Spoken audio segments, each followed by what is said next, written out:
Hello friends, એકાઉન્ટિંગમાં next chapter start કરીએ. Earning per share EPS. બરાબર. મેનેજમેન્ટ એકાઉન્ટમાં તમે રેશિયોનું ચેપ્ટર છે તે જોયું હશે. બરાબર. તેમાં અલગ અલગ ટાઈપના રેશિયો છે તે તમે ફાઇન્ડ કર્યા હશે. પ્રોફિટેબિલિટીને લગતા ઘણા બધા રેશિયો છે. Rate of return on equity share holders capital, rate of return on capital employed, આ બધા રેશિયો જે છે બરાબર તે પ્રોફિટેબિલિટી છે તે ઇન્ડિકેટ કરે છે. બરાબર. આ સિવાય રિટર્ન પર શેર જે છે તે એક ઇમ્પોર્ટન્ટ ટોપિક છે. બરાબર. EPS અર્નિંગ પર શેર તમને કેટલી ઇન્કમ થાય છે બરાબર તેને કહેવાય અર્નિંગ પર શેર. હવે આ રેશિયો જે છે તે ઇમ્પોર્ટન્ટ છે. બરાબર. માર્કેટમાં આપણા કંપનીના શેરની પ્રાઇસ જે છે તે આની ઉપર ડિપેન્ડ છે, EPS ઉપર, અર્નિંગ પર શેર ઉપર. બરાબર. જેટલું આપણું અર્નિંગ પર શેર વધુ હશે તેટલું માર્કેટમાં આપણા શેરની પ્રાઇસ જે છે તે વધુ હશે. બરાબર. તો આ અર્નિંગ પર શેર છે તે એક ઇમ્પોર્ટન્ટ ટોપિક છે. જોઈએ આપણે તેનું કેલ્ક્યુલેશન ને બેઝિક કોન્સેપ્ટ છે તે.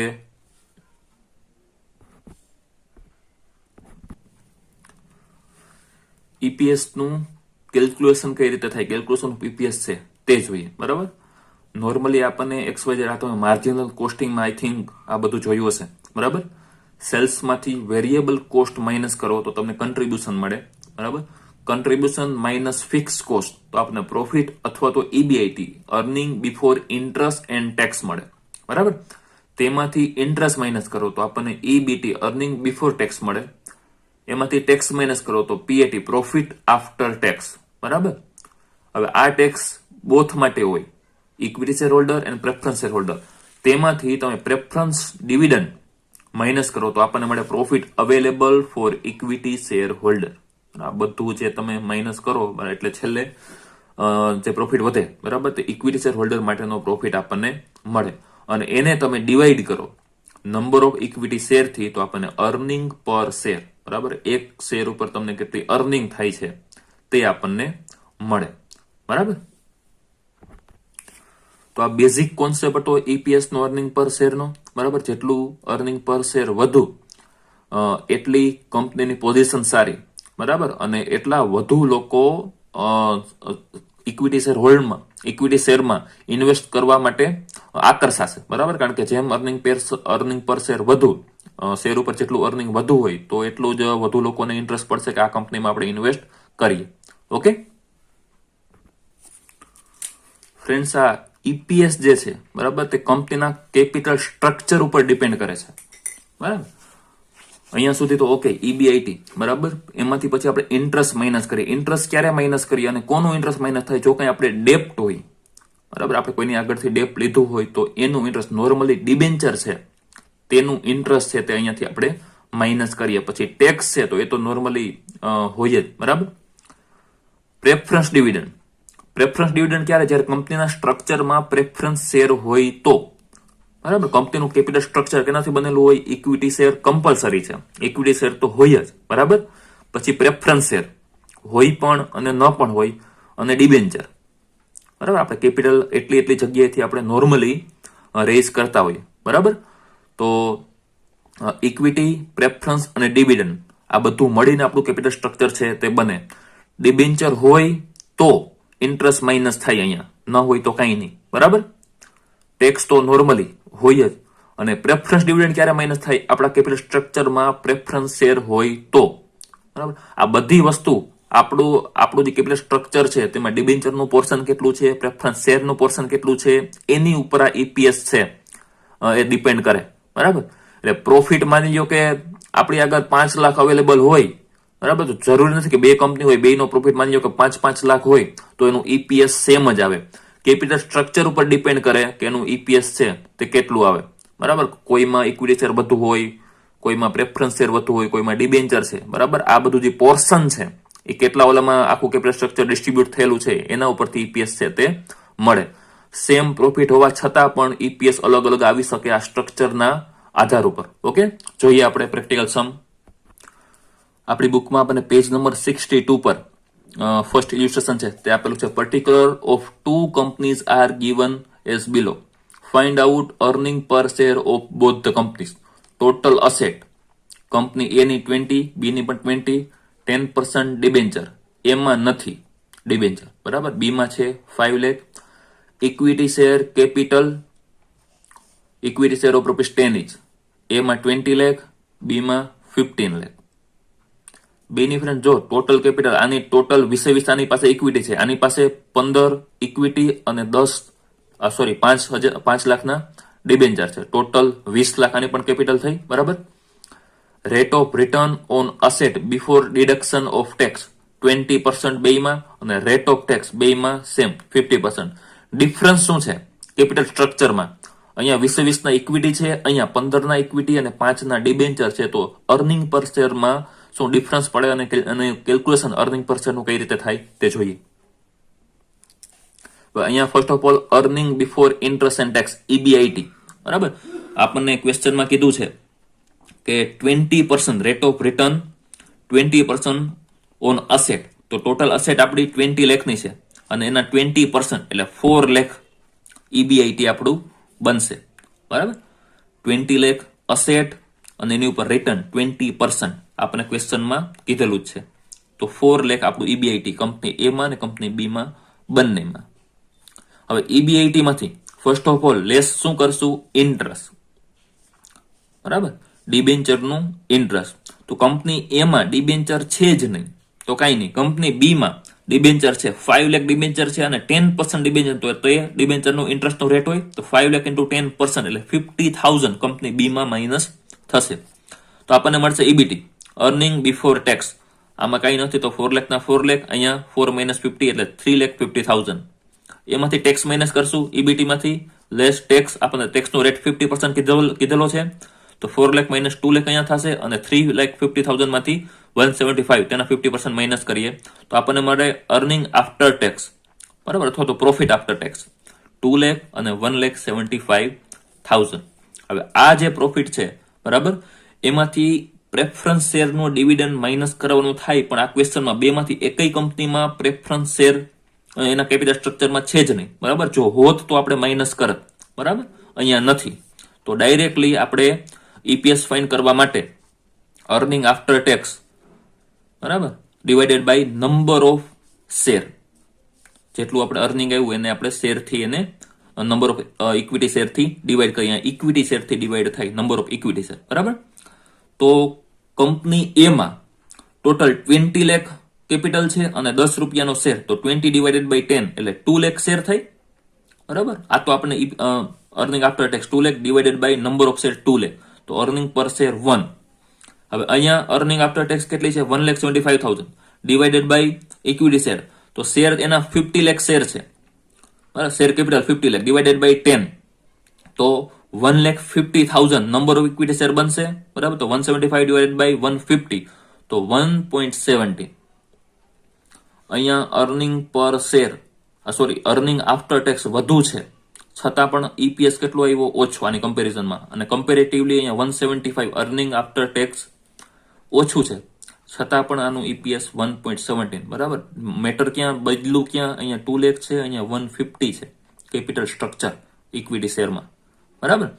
અહીંયા ઇન્ટરેસ્ટ માઇનસ થયું છે, અહીંયા કંઈ નથી થયું, બરાબર. તો એના લીધે EPS છે આ બંનેમાં ફરક પડી ગયો, બરાબર. તો કેપિટલ સ્ટ્રક્ચર જે પ્રમાણે હશે તે પ્રમાણે EPS છે તે વધુ ઓછો એ પ્રમાણે થશે, બરાબર. તો આ બેઝિક આખો કન્સેપ્ટ હતો EPS નું કેલ્ક્યુલેશન કઈ રીતે કરવાનું. અહીંયા એક પ્રેફરન્સ શેર નથી આપેલા, બાકી અહીંયા પ્રેફરન્સ ડિવિડન્ડ અહીંયા માઇનસ કરવું પડે અને પછી જે આન્સર આવે એનાથી આપણે નંબર ઓફ શેર ડિવાઈડ કરવાના થાય. ઓકે, તો ફ્રેન્ડ્સ આ બધું જે આપણે કર્યું, બરાબર, તે ઇન્ડિયન એકાઉન્ટિંગ સ્ટાન્ડર્ડ 20 EPS નું પોતાનું એક સ્ટાન્ડર્ડ છે અર્નિંગ પર શેર, બરાબર. ઇન્ડિયન એકાઉન્ટિંગ સ્ટાન્ડર્ડ 20 પ્રમાણે આપણે આ બધું કેલ્ક્યુલેશન છે તે કર્યું. ઓકે, ક્વેશ્ચન નંબર 3 જોઈએ. જ્યારે પેઇડ અપ વેલ્યુ છે એ પાર્ટલી હોય, બરાબર, ફેસ વેલ્યુ છે એટલી પૂરેપૂરી ફુલ્લી પેઇડ અપ ન હોય, ત્યારે share capital of a company is made up of ₹1 lakh equity share of ₹100 each. 60,000 share are fully paid and 40,000 share are partly paid ₹60 per share. તો હવે આવું જ્યારે હોય ત્યારે આપણે વેઇટેજ એવરેજ શેર છે તે લેવાના થાય, બરાબર. એનું કેલ્ક્યુલેશન કઈ રીતે થાય તે જોઈએ. 60,000 equity share fully paid up, તો 60 પૂરા, બરાબર. 40,000 ઇક્વિટી શેર પાર્ટલી પેડ, કેટલા 60% પેડ થયેલા છે, બરાબર. તો 40,000 ના 60% તો 24,000 શેર. તો આપણે weighted number of equity share કેટલા બને 60 પ્લસ 24 ટોટલ 84,000, બરાબર. આપણે જે ઈપીએસ માટે જે નંબર ઓફ ઇક્વિટી શેરનું કેલ્ક્યુલેશન કઈ રીતે થાય એનું અલગ અલગ સિચ્યુએશન છે તે જોઈએ છે આપણે, બરાબર. તો અહીંયા જ્યારે પાર્ટલી પેડ અપ હોય ત્યારે નંબર ઓફ ઇક્વિટી શેરનું કેલ્ક્યુલેશન આ રીતે થાય. હવે અહીંયા આગળ આપણે કીધું છે આ સિચ્યુએશનમાં કે if partly paid share are issue during the year, બરાબર. ઓપનિંગ બેલેન્સ તમારી કઈ હોય અને કરંટ યરમાં તમે ડ્યુરિંગ ધ યર કઈ ઇસ્યુ કરો તો ટાઈમ પીરિયડ છે તે ધ્યાનમાં લેવો પડે. કઈ રીતે જોઈએ, suppose in above ઇલિસ્ટ્રેશન companies accounting year is 1/4/2017 to 31st March 2018. Balance of share capital on 1st April 2017 is 60,000 fully paid up share. And on 31st December 2017, 40,000 equity share of ₹60 paid are issued. હવે આ રીતે હોય તો calculation કઈ રીતે થાય? ઉપરના સમમાં ઓપનિંગમાં જ બંને હતા, બરાબર. 60,000 ફુલી પેડ અપ અને 40,000 પાર્ટલી પેડ અપ હતા. હવે અહીંયા ડ્યુરિંગ ધ યર આપણે 40,000 60 પેડ અપ ના ઇસ્યુ કર્યા છે, તો એનું calculation 60,000 fully paid up share on 1st April 2017 60 પૂરા, 40,000 partly paid up share on 31st December 2017, બરાબર. તો 3 મંથ આ યરમાં રહેશે, બરાબર. આપણું યર પૂરું થાય છે 31st March 2018, બરાબર. તો 40,000 into 60% આ ઉપર કર્યા એમ જ, અને ટાઈમ પીરિયડ આપણે ધ્યાનમાં લેશું જો ડ્યુરિંગ ધ યર ઇસ્યુ કર્યા હોય તો ઇન્ટુ 3 ડિવાઇડેડ બાય 12, બરાબર. 31st ડિસેમ્બર ઇસ્યુ કર્યા તો જાન્યુઆરી, ફેબ્રુઆરી અને માર્ચ 3 મહિના આ વર્ષમાં લેવાના થાય. તો 6,000 તે 40,000 ના આપણે 6,000 જ લેશું. તો total weightage average number of equity share કેટલા for EPS 60 plus 6 total 66,000 equity share લેવાના થાય. Number of weightage average number of equity share. Okay. હવે નેક્સ્ટ આપણે કીધું when capital structure include equity share of different face value. Face value અલગ અલગ હોય તો શું કરવાનું? તો બધાની ફેસ વેલ્યુ સરખી કરવી પડે અને પછી કેલ્ક્યુલેશન થાય. જોઈએ illustration number 4. X company equity share capital is consisted of following equity share: 50,000 equity share of ₹10 each, 10,000 equity share of ₹50 each, 5,000 equity share of ₹100 each. As per accounting standard 20, weighted number of equity number of share will be calculated as under. જોઈએ હવે અહીંયા તમે ગમે તે face value નો base રાખી અને calculation કરી શકો. અહીંયા ફર્સ્ટ ઓફ ઓલ આપણને આપેલું છે if base face value is ₹10 પર શેર, બરાબર. જો બધાની ₹10 આપણે ફેસ વેલ્યુ રાખીએ તો 50,000 ઇક્વિટી શેર ઓફ ₹10 ઇચ, તો એમાં કઈ એની 10 જ છે, તો એમાં કઈ ફેરફાર કરવાનો થાય નહીં. તો 50,000 10,000 ઇક્વિટી શેર ઓફ ₹50 ઇચ, બરાબર. ડાયરેક્ટલી 10 ના 50 એટલે 5 ગણા એમ કરો તો પણ ચાલે. બાકી 10,000 into 50 ડિવાઇડેડ બાય 10, જે બેઝ લ્યો તેનાથી એને જે અલગથી ફેસ વેલ્યુ હોય તેને ડિવાઈડ કરવાની, બરાબર. તો 50,000. Next 5,000 equity share of ₹100 each, તો 5,000 into 100 ડિવાઇડેડ બાય 10, બરાબર. એની જે ફેસ વેલ્યુ હોય તેને બેઝ વેલ્યુથી ડિવાઈડ કરવાની થાય.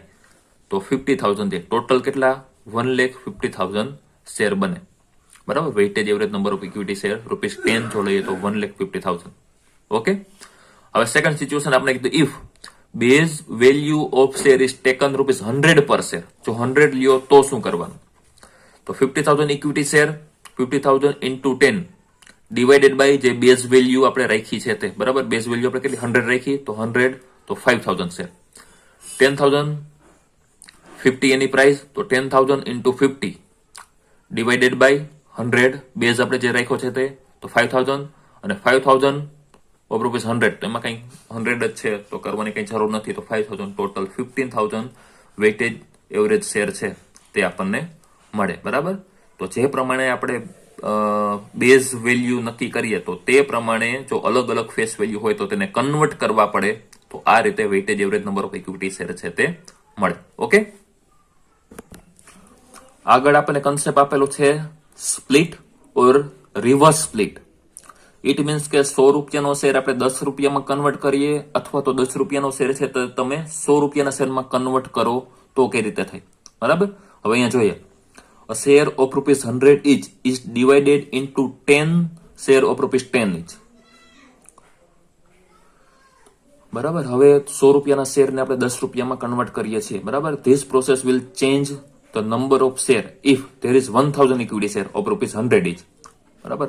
1000 શેર 100 રૂપિયાના છે અને તેને આપણે 10 માં કન્વર્ટ કરીએ તો 1000 into 100 ડિવાઇડેડ બાય આ શરૂઆતની જે વેલ્યુ હતી એ. બરાબર. અને હવે ડિવાઈડ કેનાથી કરવાના? જેટલા આપણે નવી પ્રાઇસ રાખવી છે તે. બરાબર. 100 રૂપિયાનો શેર 10 રૂપિયામાં કન્વર્ટ કરવા છે આપણે. બરાબર. તો 1000 into 100 ડિવાઇડેડ બાય 10 એટલે 10,000 નવા ઇક્વિટી શેર આપણને મળે. રિવર્સ જોઈએ. બરાબર. 10,000 equity share of ₹10 converted into equity share of ₹50 each. તો 10,000 into 10 શરૂઆતમાં જે હોય ડિવાઇડેડ બાય ન્યુ પ્રાઇસ આપણે કેટલી રાખવી છે? 50. તો આપણને નવા શેર મળે 2,000. 10,000 માંથી તે 2,000 માં કન્વર્ટ થઈ જાય. ઓકે. તો આ શેર સ્પ્લિટ અને રિવર્સ સ્પ્લિટ. બરાબર. એકદમ ઈઝી છે. 5th ઇલ્યુસ્ટ્રેશન જોઈએ. Particular of Amul limited for the year 2017 and 18 are as under 2017 અને 18 પ્રોફિટ 1 લાખ અને 2 lakh. Share capital 10,000 equity share of ₹50 each. Total 5 lakh equity share capital 2017 માં. બરાબર. અને 50,000 equity share of ₹10 each 5 lakh capital 2018 માં. પણ અહીંયા 10,000 શેર છે 17 માં, 18 માં કેટલા? 50,000 થઈ ગયા. બરાબર. હવે નોર્મલી આપણે તો શું ડિવાઈડ કરીએ? Profit divided by number of equity share. તો 1 લાખ અપોન 10,000. બરાબર. તો ઈપીએસ 2017 નો કેટલો આવે? 10. અને 18 માં 2 lakh upon number of equity share 50,000. તો અર્નિંગ પર શેર ઈપીએસ 4 આવે. બરાબર. હવે આમ તમે જો તો આપણે શું લાગે ઈપીએસ કેનો વધુ છે? તો કે 2017 નો. પ્રોફિટ ડબલ થયો, 1 લાખની જગ્યાએ 2 લાખ થયો, છતાં પણ ઈપીએસ તો ડિક્રીઝ થયો. બરાબર. પણ આ યોગ્ય મેથડ નથી કે આ રીતના તમે કેલ્ક્યુલેશન કરો. બરાબર. બેમાં શેર કેપિટલ સરખી છે પણ નંબર ઓફ ઇક્વિટી શેર છે તે ચેન્જ થઈ ગયા. બરાબર. કાં તો તમે 2018 ને 10,000 થી ડિવાઈડ કરો અથવા તો 17 ને 50,000 થી ડિવાઈડ કરો તો તમને ઓરિજિનલ કમ્પેરિઝન છે તો તમે કરી શકો. બરાબર. હવે તમે આપણે 2017 છે 1 લાખ તેને 50,000 થી ડિવાઈડ કરો. બરાબર. અહીંયા પણ આપેલું છે 17 ને આપણે 1 લાખ અપોન 50,000 તો 2. બરાબર. તો ઈપીએસ તમારો 2 મળે. તો અહીંયા 2 નો 4 ડબલ થયો, આપણો પ્રોફિટ ડબલ થયો. 1 લાખની જગ્યાએ 2 લાખ થયો 18 માં. બરાબર. તો ઈપીએસ પણ 2 ની જગ્યાએ 4 થયો. બરાબર. આ મિસગાઈડ કરે આ ઈપીએસ જે છે, કારણ કે ઇક્વિટી શેર બંને યરમાં ચેન્જ થઈ ગયા. જો તમે ખાલી ઈપીએસ જોવો, બરાબર, તો આ તમને મિસગાઈડ કરે કે ભાઈ 2017 ની પોઝિશન છે એ કંપનીની સારી હતી. એવું નથી, 2018 ની સારી હતી. બરાબર. તો આ પ્રમાણે કેલ્ક્યુલેશન થવું જોઈએ. બેઝ છે તે બંનેનો સેમ રહેવો જોઈએ. ઓકે. હવે ફ્રેન્ડ્સ, શેર જ્યારે બાયબેક થતા હોય ત્યારે કઈ રીતે કેલ્ક્યુલેશન કરવાનું તે જોઈએ. Illustration number 6. Star limited provide following detail for the year 2017-18 regarding change in its equity capital. Find out weighted average number of share required to calculate EPS as per accounting standard 20. હવે તેમાં અહીંયા આપણને આપેલું છે detail 1/4/2017. Opening balance આપણી હતી 5 લાખ. બરાબર. તો ક્લોઝિંગ તો અહીંયા કઈ નહીં, નંબર ઓફ શેર, આ બાયબેક અને ક્લોઝિંગ બેલેન્સ તો 5 lakh. 31st May 2017 issue of new equity share 50,000 new issue કર્યા.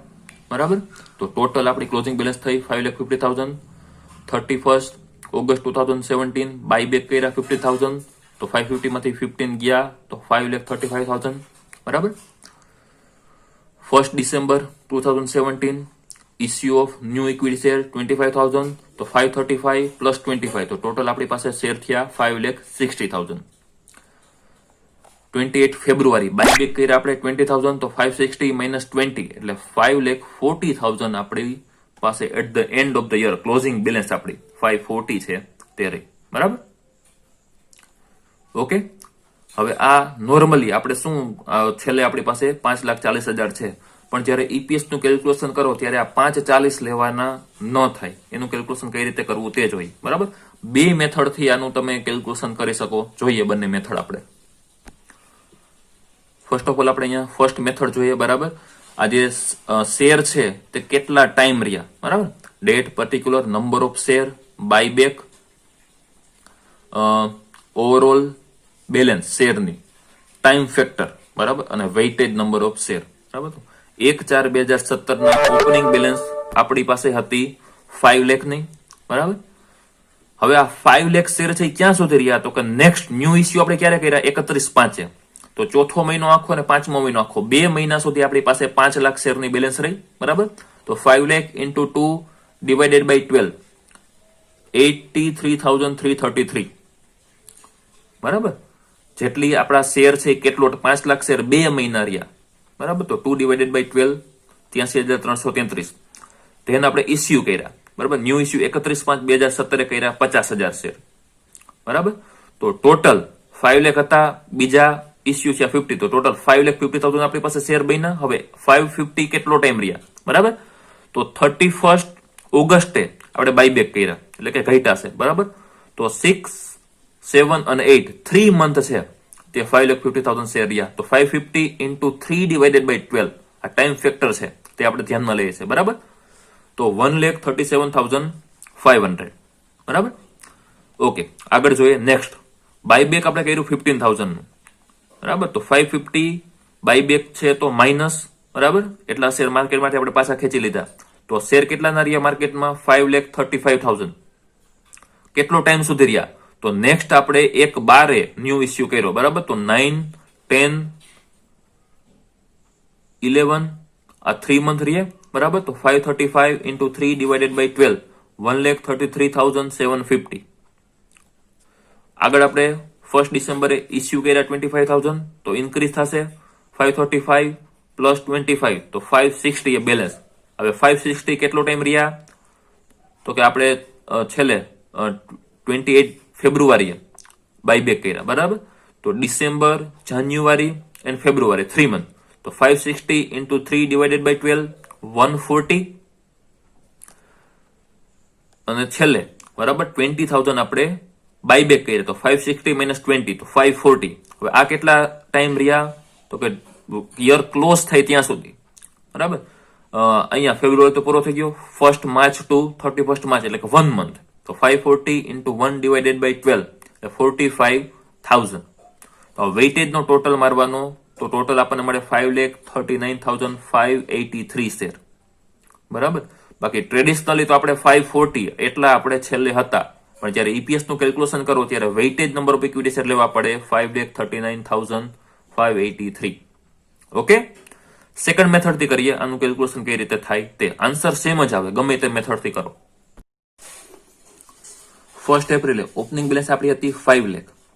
હવે આ શેર જે છે તે આખા વર્ષ દરમિયાન હોય, ઓપનિંગમાં 5 લાખ હતા, છેલ્લે સુધી 5 લાખ આ તો હોય જ, બરાબર, આપણી પાસે છે, બરાબર. તો 12 divided by 12 એટલે 5 લાખ.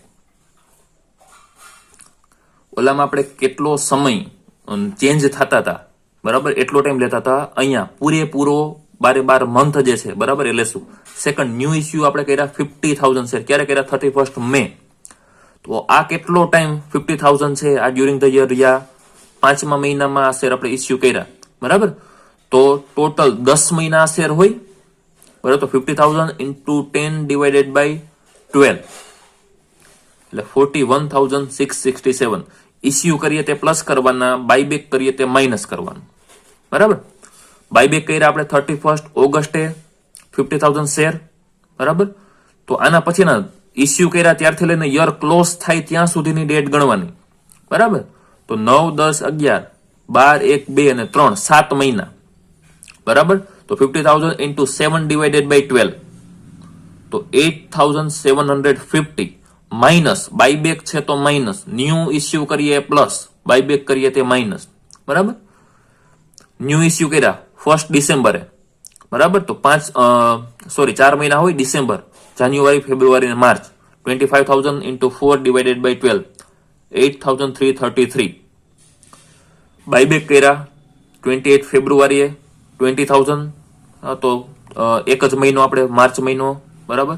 તો 20,000 into 1 divided by 12 એટલે બાયબેક છે તો માઇનસ 1,667. બાયબેક માઇનસ ઇસ્યુ છે તે પ્લસ, ઓપનિંગમાં તમે કરો, બરાબર. તો 5,39,583.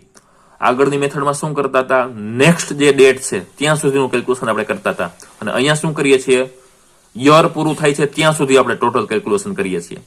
બરાબર. આ 12 ડિવાઇડેડ બાય 12, આ 10 મંથ ડિવાઇડેડ બાય 12, આ 7 મંથ ડિવાઇડેડ બાય 12, આ 4 મંથ ડિવાઇડેડ બાય 12 અને આ 1 મંથ ડિવાઇડેડ બાય 12. બરાબર ને. ઓલામાં શું કરતા, અહીંયાથી લઈ અને અહીંયા સુધીની ડેટ ગણતા. બરાબર. પછી બીજું ટ્રાન્ઝેક્શન ન્યુ ઇસ્યુમાં 50,000 માં અહીંયાથી લઈ અને અહીંયા. બરાબર. અને તેમાં આપણે ટોટલ શેર લેતા. અહીંયા તો 5 લાખ એ તો કરતા. બરાબર. હવે અહીંયા કેટલા લેતા, ન્યુ ઇસ્યુમાં 550, અહીંયા ખાલી 50.